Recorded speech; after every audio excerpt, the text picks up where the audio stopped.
朋友们好，欢迎回来。川普这次北京之行，最诡异的一幕就在中南海内院。习近平把川普请进去看花，官方通稿写得多漂亮。小范围会晤，看古树，看月季，听上去像老朋友叙旧，对不对？错了，这叫哪壶不开提哪壶。川普这次是单刀赴会，根本没带梅拉尼亚。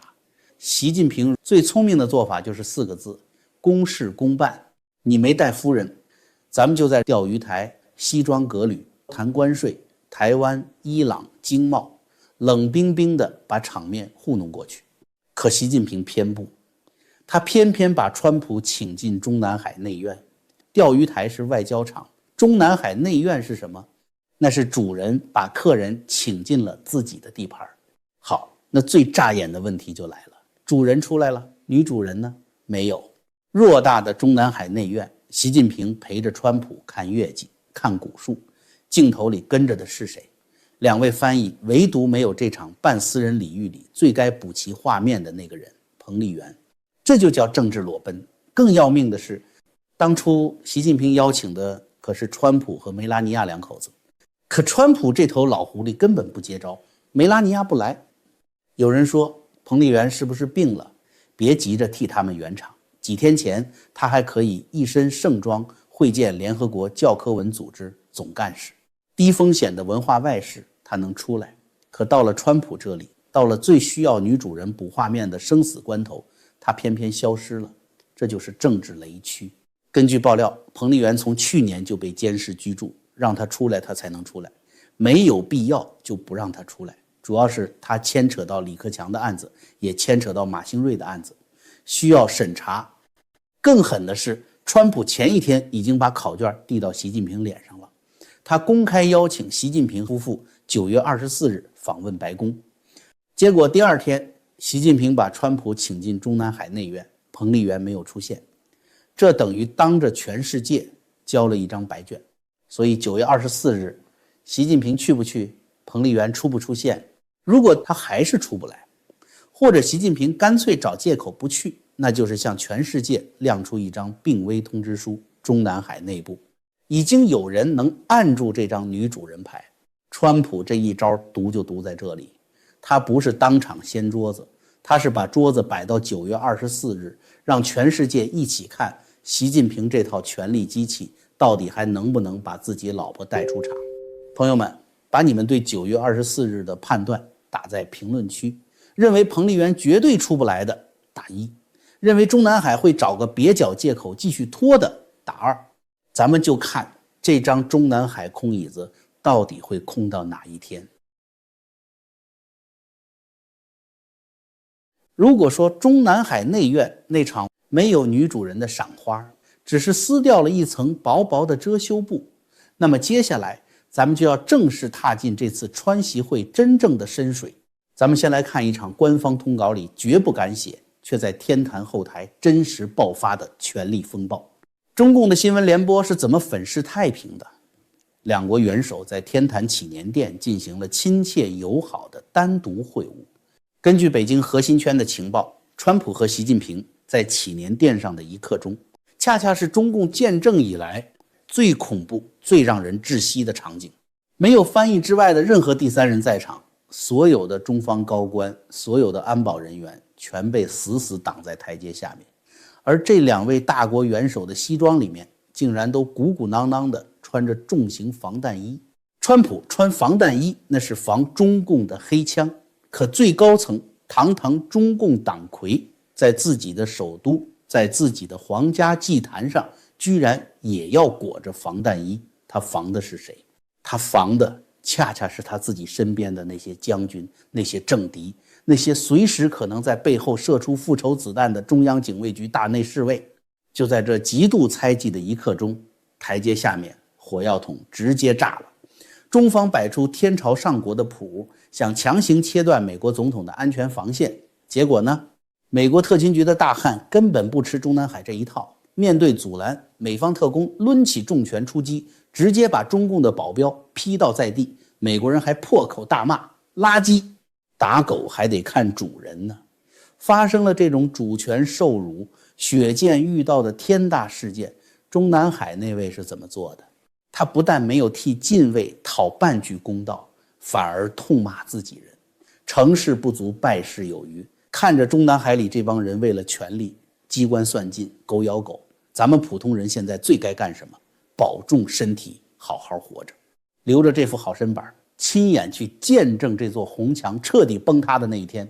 所以今天我必须给咱们频道的硬核观众推荐一款真正能固本培元的好东西，普瑞堂的明星产品玄宝黑参。这可是咱们频道复购率最高、最受大家信任的滋补极品。普瑞堂也给咱们拿出了实实在在的诚意和福利，只要您单笔买满500美元，直接赠送您一整根高品质的玄宝黑参。可别小看这一根，无论是切片泡水还是直接含服，足够您吃上1个星期。而且这项福利是上不封顶，买满1000美元直接送2根，买得多送得多。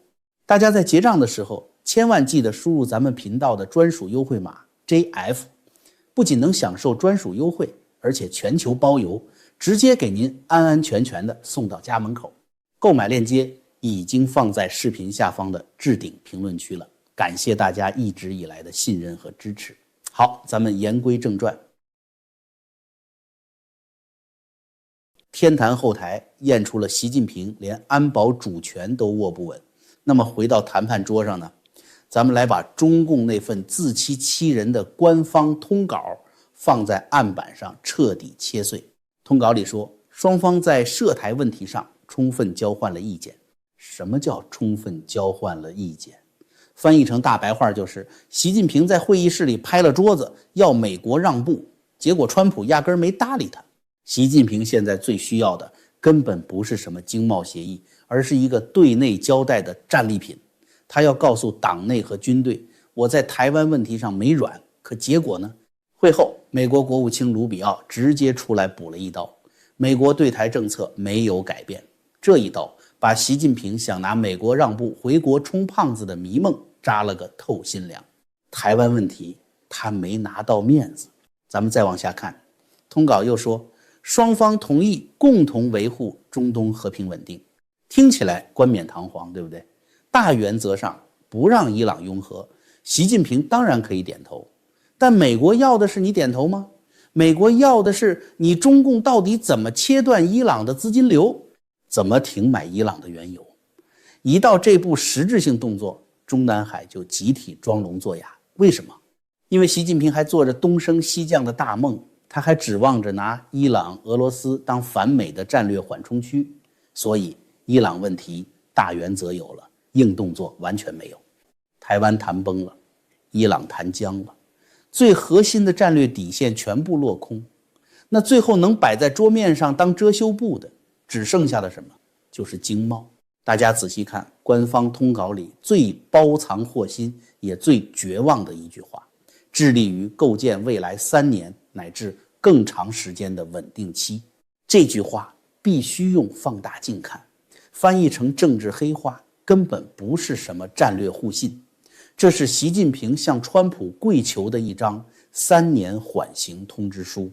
大家结合刚才讲的天坛血案想一想，习近平为什么要死乞白赖地求这3年？因为他现在连自己身边的禁卫军都快压不住了。如果美国现在全面脱钩、全面绞杀，根本不用等美军动手，中南海内部立刻就会发生军事哗变。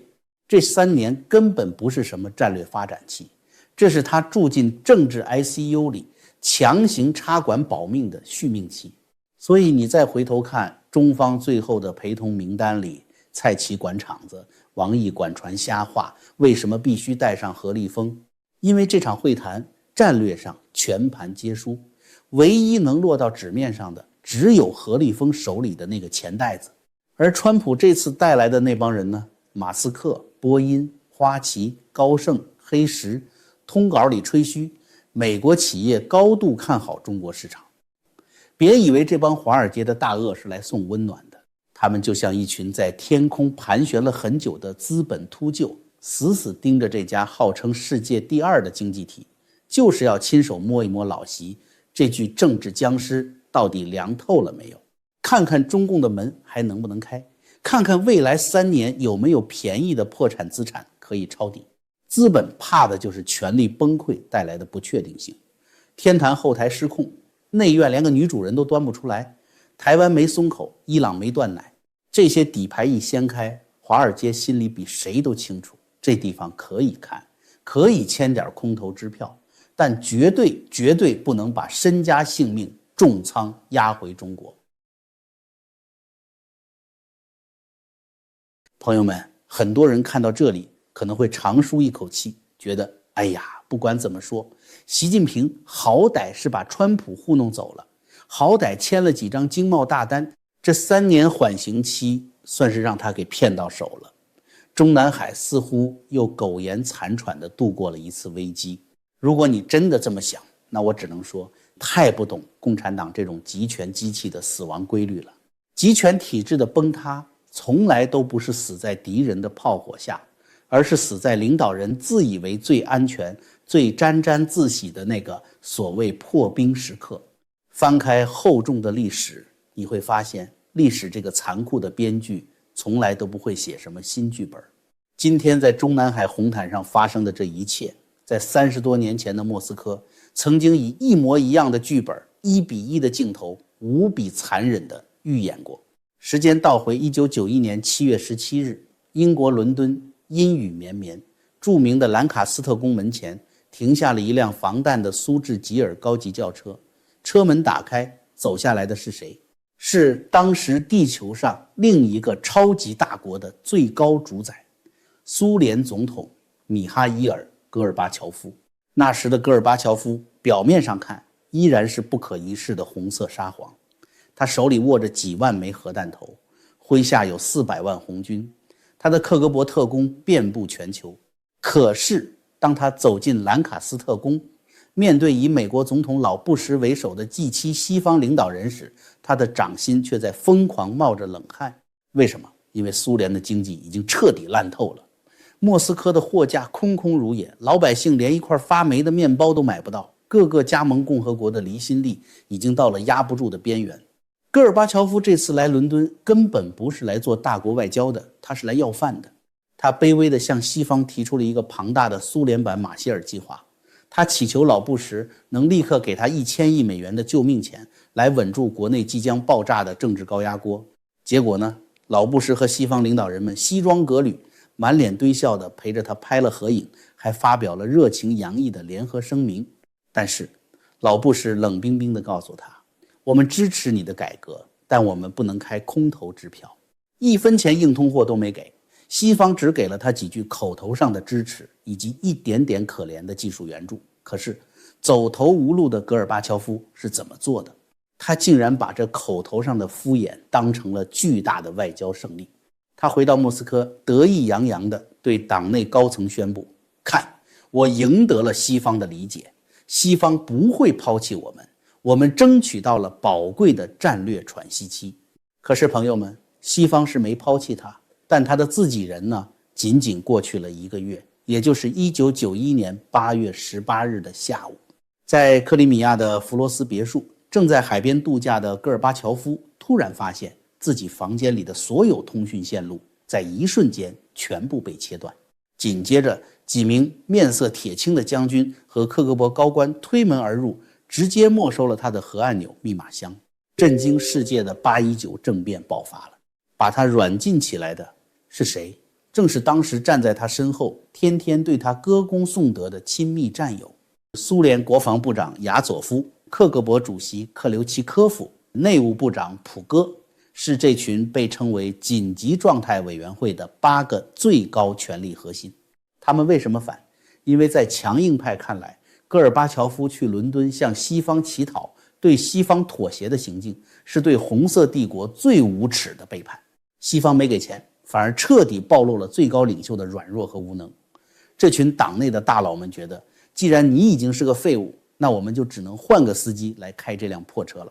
朋友们，现在把这段30多年前的历史镜像原封不动一寸一寸地平移到今天的中南海，你会感到一种让人窒息的毛骨悚然的压迫感，连标点符号都对得上。川普这次单刀赴会，不就是当年老布什的伦敦 G7 峰会吗？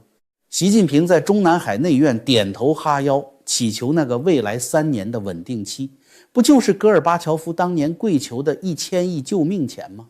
川普最后只给了点关税和农产品的空头支票，在台湾和伊朗问题上寸步不让，这不就是老布什当年的那句不给空白支票吗？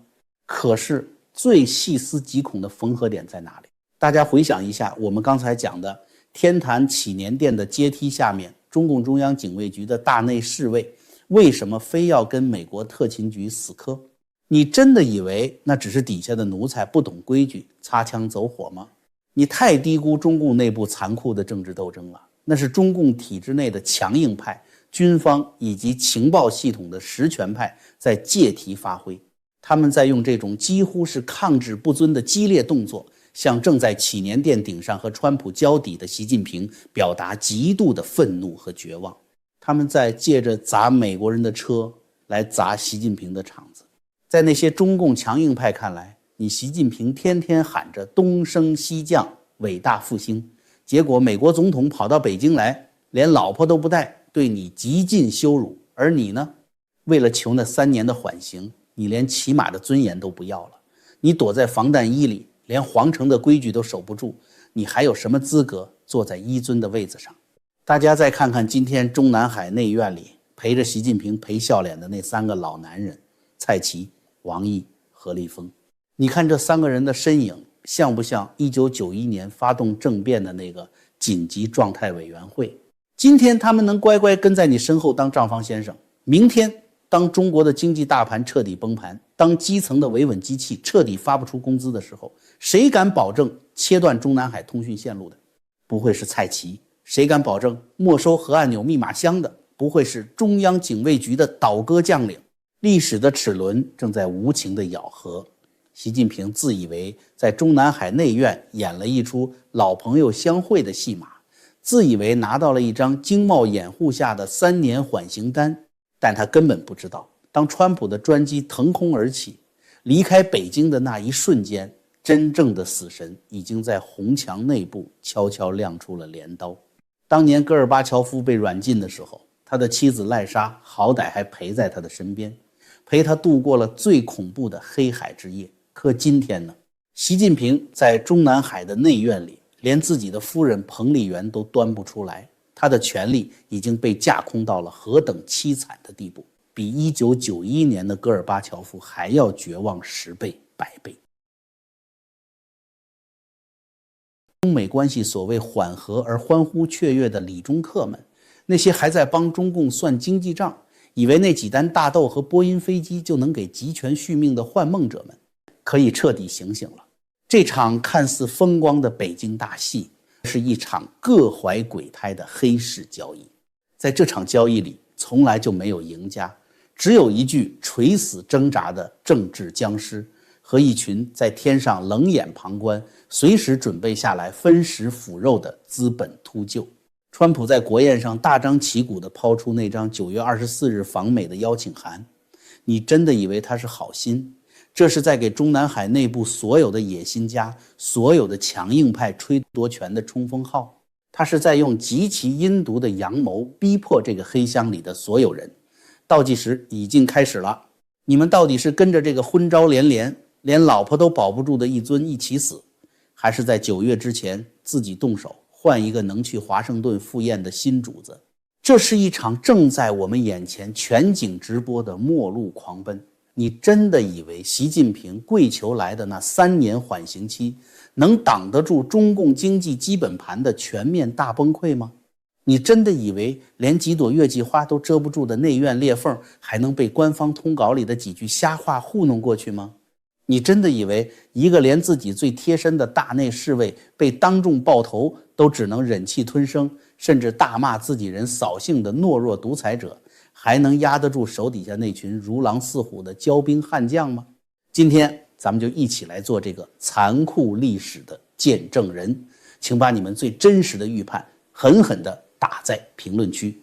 如果你认为习近平还能靠着维稳机器苟延残喘，硬撑着熬到9月24日去白宫赴宴，请在评论区打出4个字：加速到底。如果你认为历史的齿轮已经疯狂转动，9月之前中南海内部必定会爆发那场流血的政变，请打出4个字：红墙崩塌。让我们看看到底有多少双清醒的眼睛已经看穿了这座红墙里注定的死局。如果你觉得今天这期节目够深够狠，把中共的底牌看透了，请务必点赞订阅咱们的频道，并打开旁边的小铃铛。你的每一次点赞和分享都是在帮我们一起把真相的探照灯打向红墙里最见不得光的角落。咱们江峰世界下期节目接着往下扒。